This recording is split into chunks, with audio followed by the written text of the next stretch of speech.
Hoje no Cartório Contemporâneo, o Dr. José Renato Nalini e o Dr. Flaviano Galhardo entrevistam o desembargador Ricardo Maíra Nafi. O Dr. José Renato Nalini entrevista a doutora Eliana Calmon. Eu sou Duda Meirelles e esse é o Cartório Contemporâneo.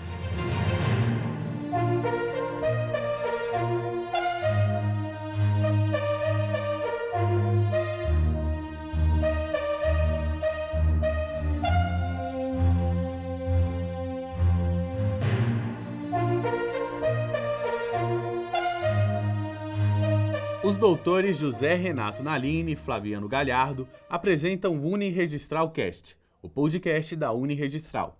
Nesse episódio, eles conversaram com o desembargador Ricardo Maíra Nafi. Os três conversaram sobre o sistema judiciário, o extrajudicial, as expectativas e as conquistas do Tribunal de Justiça de São Paulo. Veja trecho. Desembargador Ricardo Maíra Nafi já é nosso conhecido, porque foi corregedor-geral da Justiça. Então, o doutor Flaviano Galhardo e eu vamos conversar um pouco com ele para saber como é que anda o maior tribunal de justiça do mundo. Muito obrigado, doutor Ricardo, por atender o convite da Uniregistral.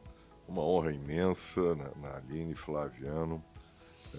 Vamos tirar o doutor, é mais fácil, nos conhecemos há tanto tempo. É uma honra para mim estar aqui. Já estive aqui antes como corregedor-geral e fui juiz da vara de registros públicos, fui na corregedoria, no extrajudicial, então eu me sinto em casa. Presidente, muito obrigado pela sua presença aqui, nos honra muito. E, presidente, o que é e o que significa ser presidente do maior tribunal do país? Bom, ser presidente do Tribunal de Justiça de São Paulo, em primeiro lugar, é uma honra imensa, é um orgulho muito grande para um juiz de carreira. No meu caso, eu fui presidente da seção de direito público, fui 2 vezes do órgão, corregedor-geral e presidente, é coroar uma carreira. Então, pessoalmente, profissionalmente, é um orgulho muito grande, uma honra muito grande. O exercício da presidência do Tribunal de Justiça é muito complexo, por ser um tribunal gigantesco. O Tribunal de Justiça de São Paulo detém 27% da movimentação nacional processual civil e processual penal. É um tribunal com 360 desembargadores, 2.600 juízes, são 792 prédios, 322 comarcas. É muito grande, o tribunal é muito grande. E para que ele tenha a eficiência que se reclama do Poder Judiciário, ou seja, a qualidade de suas decisões e a brevidade do tempo para que elas sejam proferidas, isso exige uma instrumentalização muito grande, que é feita pela Corregedoria e pela Presidência, na parte da Presidência, o que diz respeito à instrumentalização de material propriamente dito, o suporte nas comarcas, o suporte do processo eletrônico, o próprio SAGE. Isso envolve um universo muito grande, um universo financeiro muito grande. Tá? E o tribunal tem hoje 65 mil servidores, 40 mil ativos e 25 mil inativos. Mas nós sempre falamos dos inativos porque eles estão na folha. Sim. Né? Assim como a insuficiência previdenciária também dos pensionistas está na folha do tribunal. Só a insuficiência previdenciária, nós estamos hoje na casa de 1,350 bilhão, pagos religiosamente, não tem nenhum atraso. E tudo isso para dar conta de... Existe uma estimativa assim, de número de processos, número de julgados? São milhões de processos, o número de decisões do tribunal no tempo da pandemia, estamos falando antes, é muito grande, absurdamente alto. Mesmo assim, nesse início de ano já começamos com uma produção 20% maior do que era. A volta da tramitação normal dos processos físicos. Nós não podemos esquecer, nós temos processos físicos, o tribunal está investindo muito em digitalização. Até maio do ano que vem nós teremos toda a capital e a grande São Paulo inteiramente digitalizada. A Grande São Paulo um pouquinho mais à frente, mas a capital, em maio, liquida a digitalização. E com isso nós vamos ganhar uma maior rapidez na tramitação, muito grande mesmo, e ao mesmo tempo essa maior produção, né? Produção não no sistema de fábrica, né? Porque é uma produção intelectual. Ela exige não apenas que seja feito com brevidade, mas com qualidade. Até porque uma boa parte das nossas decisões, a maioria delas, ela não segue ao Superior Tribunal de Justiça, ou ao Supremo Tribunal Federal, ela acaba no Tribunal de Justiça. Então, o juiz de primeiro grau procura fazer de forma rápida e com qualidade, e o segundo grau igualmente. Presidente, qual foi o saldo da pandemia para o Tribunal de Justiça do Estado de São Paulo? Em termos de saldo de pandemia, eu costumo dizer que tudo na vida tem ônus e bônus. Então, esse saldo, para mim, é um saldo extremamente positivo em relação às inovações que o tribunal acabou acolhendo, porque na crise nós temos grandes oportunidades. E o Tribunal de Justiça de São Paulo acolheu essas oportunidades, se aproveitou dessas oportunidades. Em termos de informática, de tramitação de processo, sistema de audiências por teleaudiência, o sistema híbrido, parte presencial, parte em telepresencial.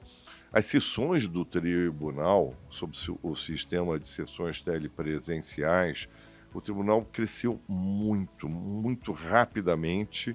Ele se inovou, ele se reinventou todos os dias.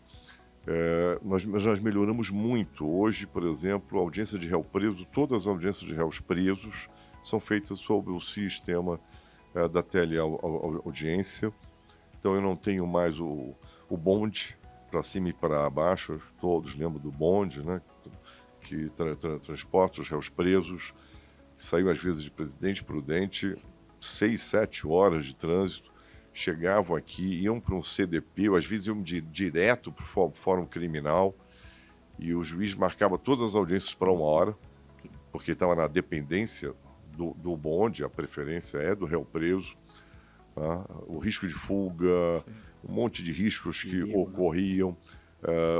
Segundo o executivo, houve uma economia de 70 milhões ano. Às vezes até helicóptero tinha que acompanhar o comboio. Dependendo do preso que estava sendo conduzido, o gasto era muito maior e o risco, por sua vez, era muito maior.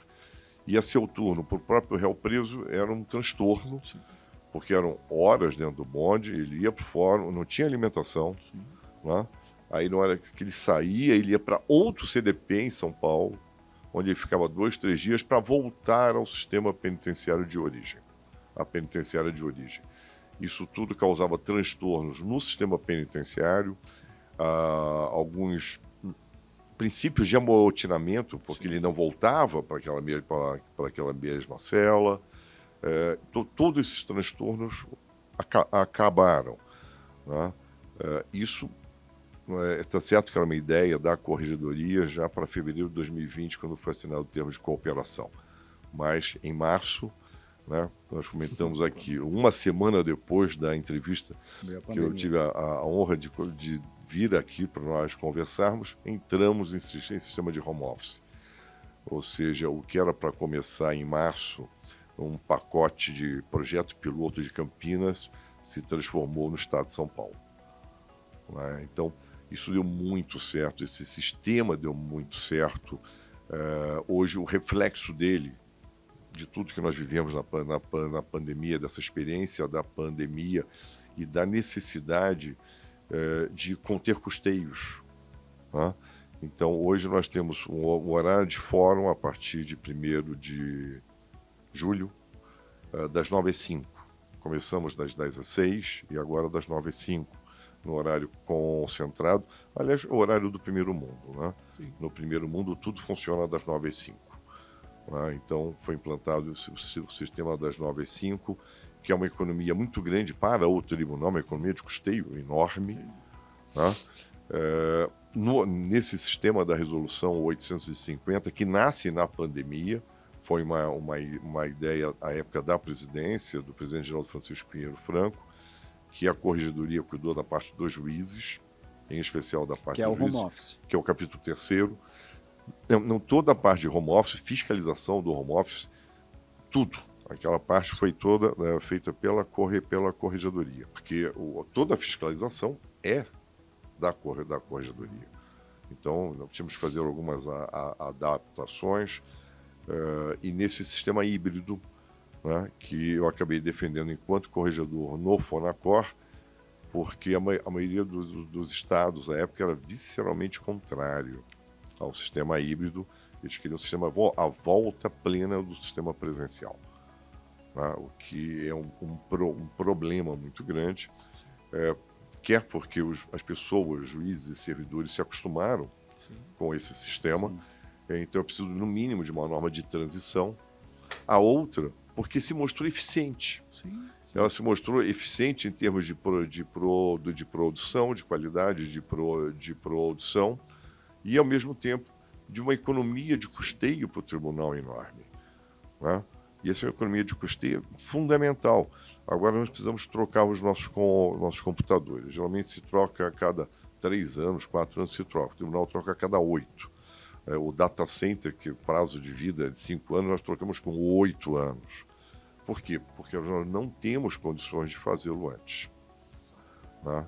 E agora vamos trocar todos os computadores. Já foi o data center e agora vão ser todos os computadores. É muito dinheiro, né? Mas na hora que eu trabalho sob um regime da 850, no regime híbrido, onde nos cartórios até 50% dos servidores podem estar em home office, eu posso ter computadores, sistemas de computadores de compartilhamento, né? Sem perder a eficiência, sem perder nada. O mais importante é não perder a eficiência e fazer mais com menos. Sim.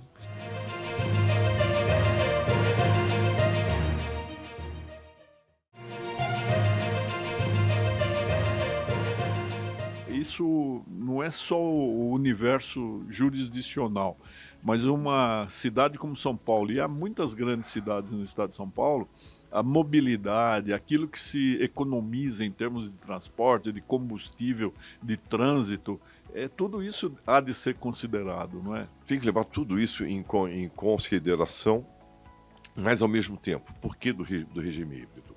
O juiz tem que estar presente na vara. Ele é o gestor da vara, né? Era corregedor, falava isso para os novos juízes em vitaliciamento, e falo hoje.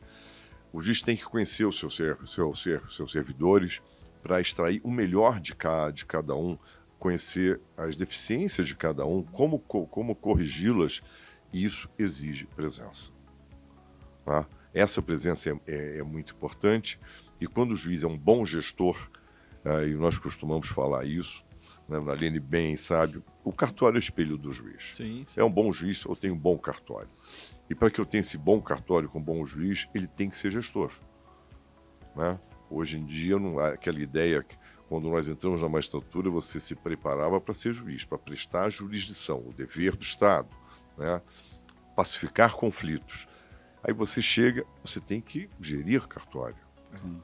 Tá? Antigamente não havia a noção nem do extrajudicial. Sim. Né? Hoje não, hoje você tem essa noção, que é muito importante, né? O serviço do extrajudicial é de fundamental importância para os negócios jurídicos do país, para o crescimento do país, e nós, juízes, só iríamos ver isso, exatamente isso, depois que estivéssemos como corregedores permanentes, né? Hoje você já tem essa ideia, hoje eles são preparados para conhecer do extrajudicial.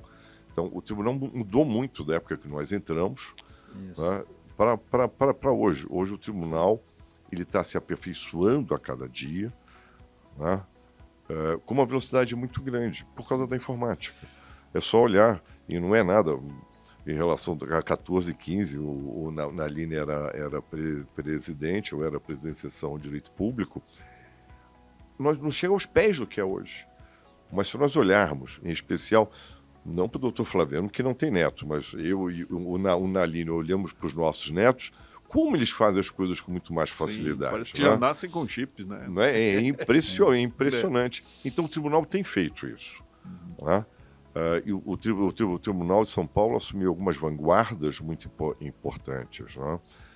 E uma coisa muito importante que o tribunal está fazendo, é uma coisa que nós estamos falando antes, diz respeito aos precatórios. Puxa, eu ia perguntar. Né? Nós ficamos aí um período desde a criação da UPFAS, eu fui contra essa criação desde a origem, mas isso faz muitos e muitos anos, mais ou menos 17 anos que ela foi criada. O que é essa criação da UPFAS? Você, o juiz de vara de fazenda, você conhece da matéria que é posta, julga o conhecimento, processo vai, processo volta, você vai iniciar a execução, você inicia a execução todinha, julga os embargos, está tudo bonitinho, o transitor é julgado, expede o precatório. Expedido esse precatório, ele vai para o UPFAS. Ela que faz os pagamentos. Seria uma coisa extremamente simples, que não havia nenhuma necessidade de se mandar para uma UPFAS. Aí foi criado o DEPRE, não mais o DEPRE de outrora, apenas de controle, mas um DEPRE de fiscalização, com uma determinação por resolução do CNJ para efetuar pagamentos diretos.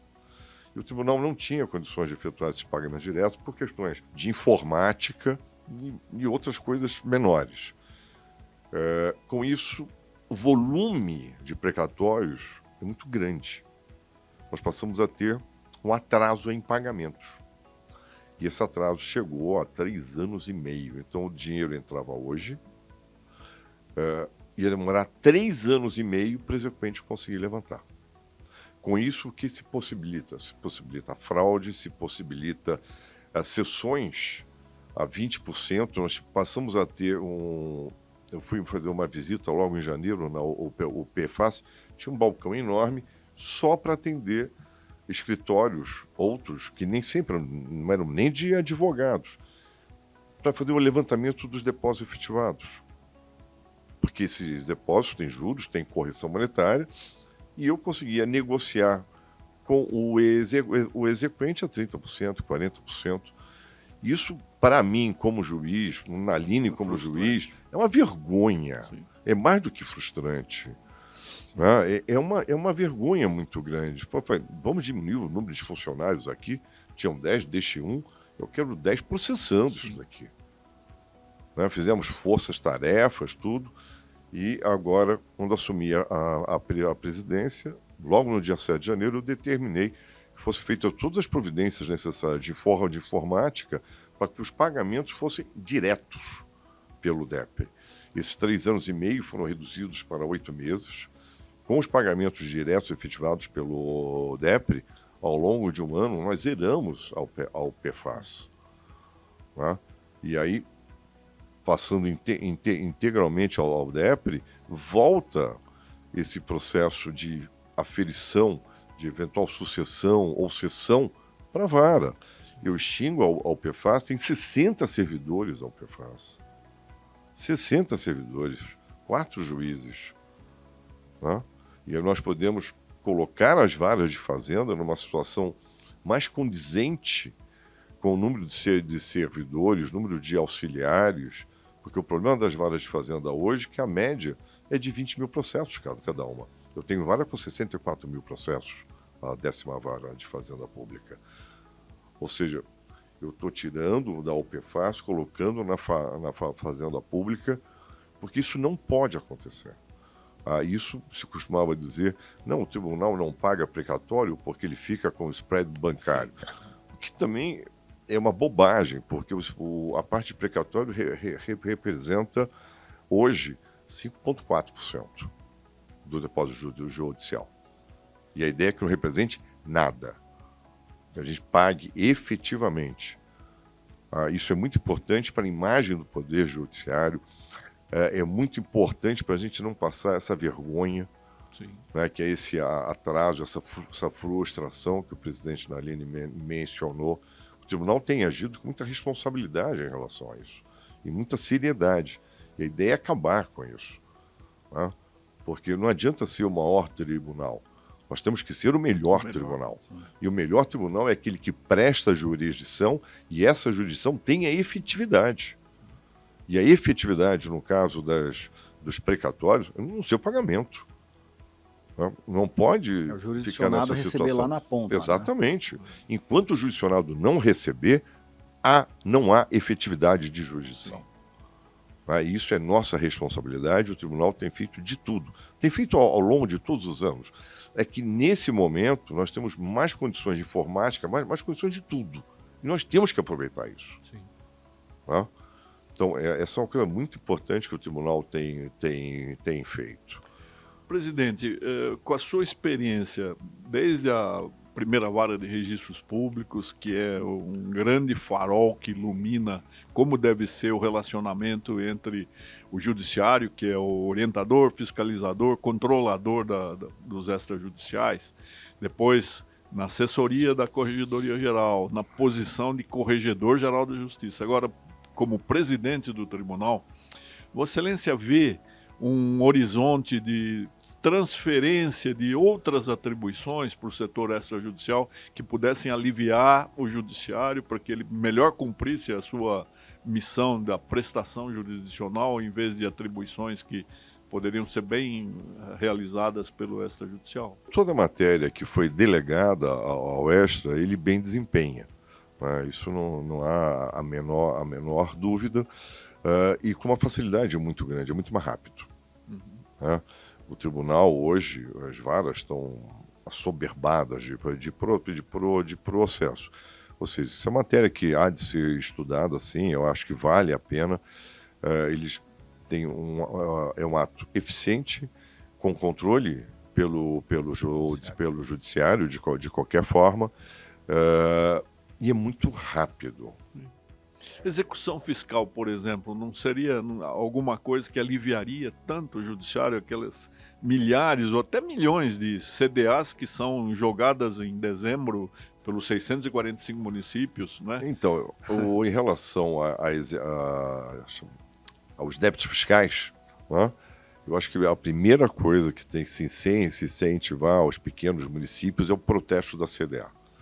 Os pequenos municípios não protestam o CDA, até porque o senhor prefeito vai mandar a protesto os seus eleitores, que às vezes é mais de 50% do município com débito, ou de PTU, que é a sua grande maioria, ou de ISS, que são as pequenas empresas prestadoras de serviço do município.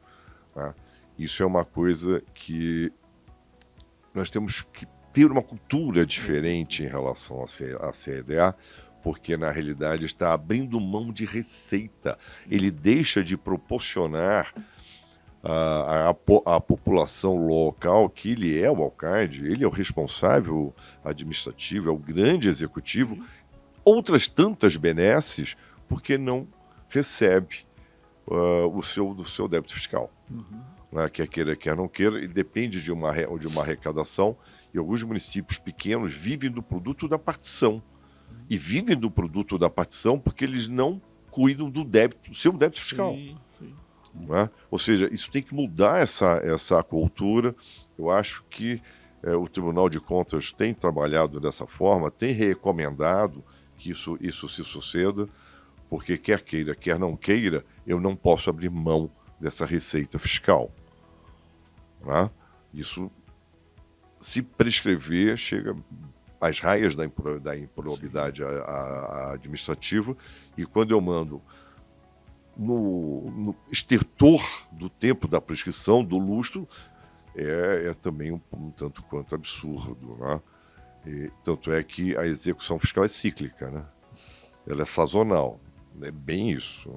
Então eu acho que a execução fiscal tem que começar pelo protesto.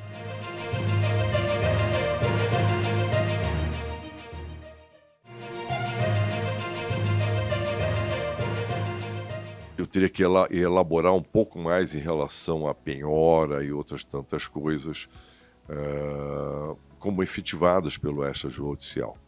E o julgamento dos embargos. Sim. Ou seja, poderia até a penhora e os embargos, eventualmente um processo híbrido, um judicialiforme até a penhora, e daí em diante no judicial. Mas já reduziria bastante. Eu não tinha pensado nisso até agora, mas eu acho que pode ser uma grande saída. Mas existe no Congresso Nacional, essa é a discussão travada em algumas medidas que estão sendo discutidas atualmente no Congresso Nacional. Exatamente esse ponto da efetividade, né, da execução, né, como o extrajudicial poderia contribuir com essa questão. Eu acho que tem uma vantagem muito grande, porque o que se fala é na execução administrativa. Eu tenho uma execução no extrajudicial sob fiscalização e julgamento final de embargos pelo Poder Judiciário. Né?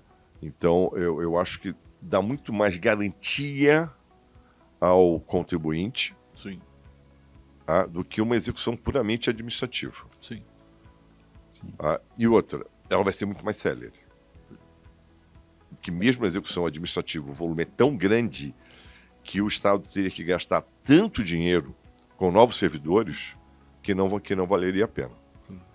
Enquanto que o Extra consegue absorver isso, ainda que tenha que fazer contratações outras, mas a vantagem é que ele tem uma eficiência no seu serviço muito grande.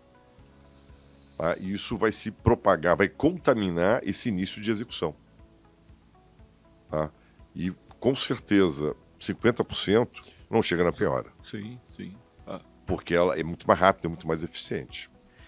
Essas duas medidas que eu mencionei, uma é com relação ao projeto de lei 4.188, que inclusive está pautado para essa semana na Câmara dos Deputados.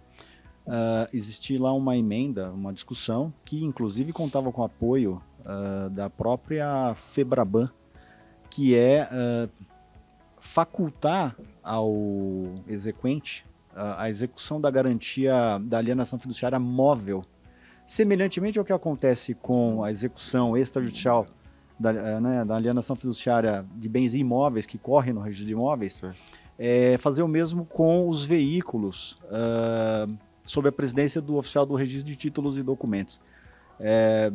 Essa é a discussão que está sendo travada lá, porque a experiência, presidente, tem demonstrado isso, né? Hoje nós temos a retificação administrativa de registro, a retificação administrativa que, enfim, antes era, vamos dizer, atolava, né, as varas de registros públicos com expedientes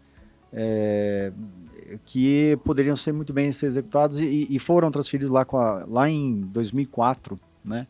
Temos o exemplo do usucapião extrajudicial, né, que hoje está indo muito bem também sob a presidência dos registros de imóveis.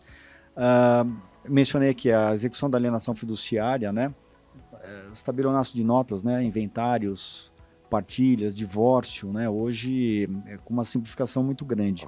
Arrolamentos e partilhas. Arrolamentos e partilhas. E uma outra medida interessante, presidente, que está, inclusive uma emenda que está sendo discutida no Senado, na medida provisória 1085, que estabelece lá alguns procedimentos, enfim, a modernização dos registros públicos, que é a adjudicação compulsória extrajudicial. Existe lá uma que nem foi proposta por iniciativa do registro de imóveis, só foi o mercado imobiliário querendo essa experiência. Esse novo marco das garantias não vai trazer também possibilidade de migração de algumas... Sim. Ele amplia ainda mais o leque dessa execução, né?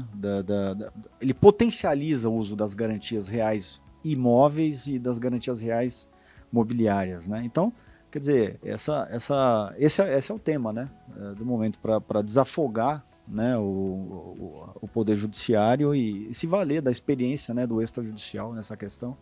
É uma construção a ser bem feita. Agora, presidente, queria tocar num ponto. O senhor foi juiz da Vara de Registro Público, foi corregedor geral. As decisões da Vara, as decisões da Corregedoria Geral, né, sempre foram responsáveis pela construção conceitual, né, do que nós temos hoje do direito notarial e registral, não só no estado de São Paulo, mas, por que não dizer, no Brasil inteiro, né? E o senhor acompanhou bem essa evolução, né, do ponto que estávamos há 20, há 30 anos atrás e o ponto em que estamos hoje, né, do extrajudicial. O nosso atual corregedor esteve aqui conosco também e falamos disso, né? Que eu reputo que o Poder Judiciário, o Tribunal de Justiça de São Paulo, é um dos grandes responsáveis, na minha opinião, o ponto que nós estamos hoje, né? Assim, a prestação de serviço que é realizada hoje no estado de São Paulo, ela tem muito a ver com a fiscalização, com a dedicação que o Poder Judiciário, que o Tribunal de Justiça de São Paulo teve, né, com o extrajudicial, desde lá da década de 70, 80, 90, fiscalizando, cobrando, exigindo uma prestação de serviço, que é uma bandeira do senhor também, né? A eficiência, né? A digitalização.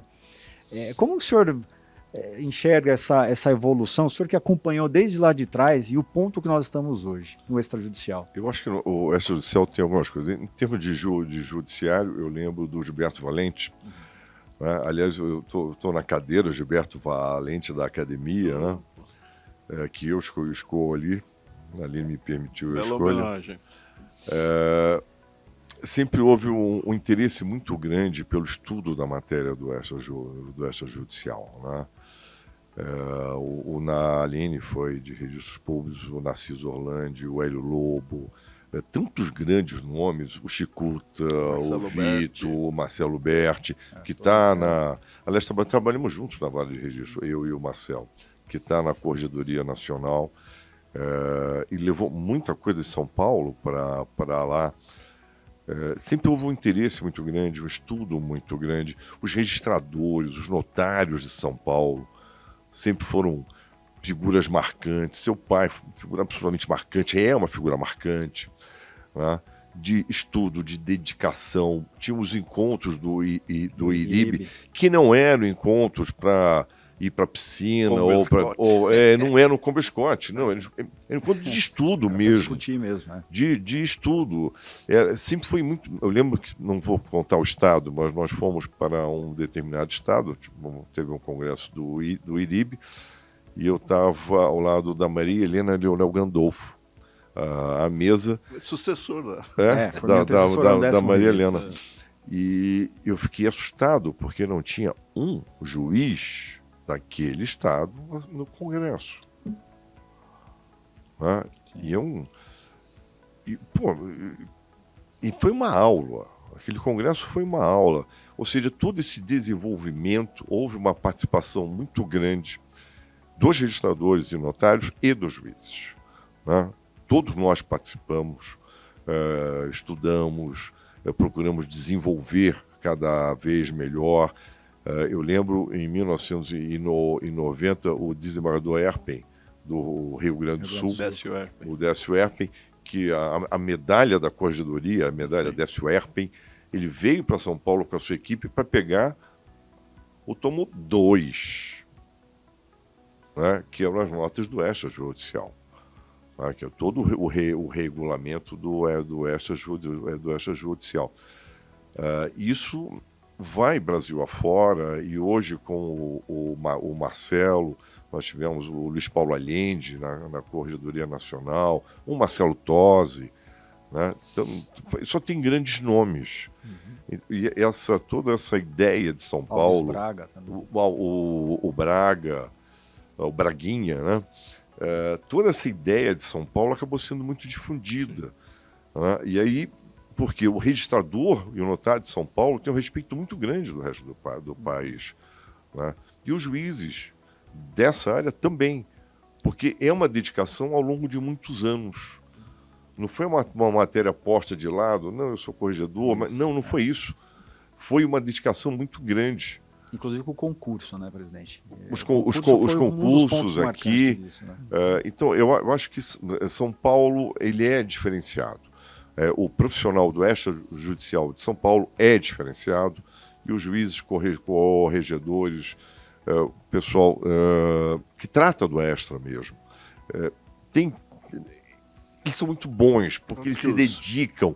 A Corregedoria sempre se preocupou em manter um grupo, sempre manter elite, um grupo. Né? Essa assessoria extrajudicial é sempre uma elite, ali, o grupo que assessora o corregedor geral. Eu diria que é um grupo de juízes muito especializados. Sim. Né? Estou falando elite nesse sentido de intelectualmente. Assim, de conhecimento. Sem menosprezar o judicial. Não, de forma nenhuma. Então, São Paulo tem esse diferenciador. O único diferenciador que São Paulo faria jus em matéria do extrajudicial e não faz é de um percentual maior nos emolumentos, né? Porque nós recebemos 4% apenas e tão somente. Isso é um problema sério. Que chega a 40%. É 40%. Aliás, são os estados que têm uma situação de custeio absolutamente tranquila, eles têm autonomia, né? O que o Tribunal de Justiça de São Paulo não tem. 4% é um minguado a esse tipo de fiscalização, a todo esse estudo. Sabe, presidente, que ainda é menor porque há uma disseminação da justiça gratuita que é extremamente lesiva, porque a concessão de justiça gratuita é indiscriminada. Empresas conseguem justiça gratuita. Né? Por incrível que pareça, São Paulo tem esse marco também, tanto em número percentual como em números absolutos. É o estado que mais concede justiça gratuita. 60% da tramitação em São Paulo é em justiça gratuita, é graciosa. É inviável 60%. isso, né? 60%.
O doutor José Renato Nalini entrevista a doutora Eliana Calmon, primeira mulher a ser ministra do Superior Tribunal de Justiça. Veja mais. Muito obrigado, ministra, por atender ao nosso convite. Eu é que agradeço essa oportunidade de estar aqui falando para uns jovens que têm ainda o objetivo de firmar a sua carreira profissional e que eu acho isso importantíssimo e passar para eles um pouco da minha experiência, que foi uma experiência muito boa. Eu tive muito sucesso profissional, né, sem transigir nenhum dos meus princípios, e isso é que eu acho importante. O que eu achava muito difícil de conseguir, e eu consegui. E talvez por isso você diga no início que eu sou uma lenda. Realmente eu sou uma lenda. Eu sou uma lenda exatamente por isso, porque eu consegui. Não foi fácil, mas eu consegui. E eu sinto uma satisfação muito grande de estar passando essa experiência, que foi uma experiência positiva, né? E que hoje me deixa muito feliz. Eu estou com 77 anos e eu sou uma mulher realizada, né?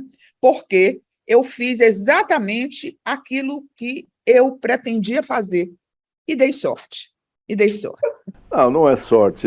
Você tem talento, você tem empenho, fervor, né? Acompanhei muito a sua carreira e vi do seu idealismo. Então, é muito difícil a pessoa chegar aos píncaros, chegar ali, né, no ápice da carreira e continuar com uma visão ética do mundo, né, Eliana? Conta um pouquinho como é que você conseguiu manter isso. Bem, eu sempre quis desafiar isto, né? Inclusive, foi interessante porque, durante toda a minha carreira de magistratura, o cargo que eu mais ambicionei foi a corregedoria. E quando eu cheguei ao STJ, eu tive a oportunidade de verificar que era um campo muito amplo, porque a cada vez que você sobe um degrau na carreira da magistratura, você vai se tornando um ente político, porque o juiz é um ente político. Nós todos somos um ente político, principalmente quando estamos em uma atividade própria do poder público do Estado, né? Então, quando eu cheguei ao STJ, eu verifiquei que havia campo para isto. Então, eu me dediquei muito a essa atividade de melhorar o poder judiciário. Eu tenho uma visão mais global, é melhorar o poder judiciário. E, a partir daí, eu achei que eu tinha de ser um exemplo, né? Talvez não um exemplo, mas talvez uma lição, porque eu fui a primeira mulher a chegar ao STJ. As mulheres tinham muita confiança nesta minha chegada, festejaram muito, de forma que eu tinha a responsabilidade de não ser somente eu ser uma representante da classe feminina. Então, isso me deu muita força para ter uma vida assim profissional bastante reta, equilibrada, fazendo as coisas que precisavam fazer, como todo código de ética determina. Porque muitas vezes a gente lê o código e faz diferente. Mas eu tive a necessidade de ler o código e fazer aquilo que estava determinado, porque eu não era eu era uma representante. Então, isso foi um dos pontos que me levou a isso. Em segundo lugar, pelo fato de eu ser uma pessoa corajosa, de enfrentar desafios. Isso aí é próprio da minha personalidade. Eu gosto de desafios, né? Eu gosto, desde pequena, que eu sempre gostei de desafiar as coisas difíceis, né? Eu me lembro, por exemplo, que eu estava no chamado curso de ginásio, no curso intermediário, e a professora deu 2 poesias e disse assim: vocês decorem as poesias. Quem quiser decorar uma ou outra, uma poesia era bem pequena, a outra era uma poesia bem grande, e eu disse assim: eu vou decorar a grande, porque eu tenho certeza que ninguém vai querer. Então, eu sempre quis aquilo que eu achava mais difícil e que eu poderia me destacar fazendo a coisa mais difícil e não uma coisa mais fácil. E, realmente, quando eu cheguei na sala de aula, eu fui a única que decorei a poesia tão grande, né? Todo mundo quis a pequenininha. Eu sempre cito isso como exemplo de que eu sempre gostei das coisas difíceis. E isso foi outro ponto muito importante para mim. E encontrei, assim, na minha vida, muitos amigos. Eu sou uma pessoa que eu conservo muitas amizades, né? No meio, na minha trajetória, eu fiz alguns inimigos, é lógico, não é? Porque eu nunca transigi, então foi difícil, fiz alguns inimigos. Eliana, e quando você chegou à corregedoria, qual a visão que você detectou do Poder Judiciário brasileiro?